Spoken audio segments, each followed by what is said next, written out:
Friends, welcome to Pinki মন্ত blog. তো আজকে ব্লগের রেসিপিতে কী কী আছে দেখিয়ে দিই। দেখো, ভাত দিয়ে দিয়েছি, আর এখানে দেখো শসা দিয়ে দিচ্ছি,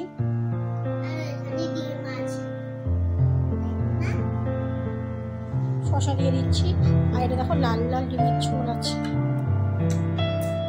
এখানে দেখো উচ্ছালু ভাজা আছে,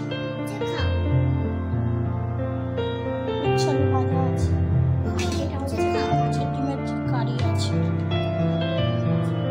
মাছের ডিমের ঝাল, এটা হচ্ছে ডিমের কারি ঝোল, আর এখানে হচ্ছে উচ্ছালু ভাজা, এখানে হচ্ছে শসা। ফ্রেন্ডস,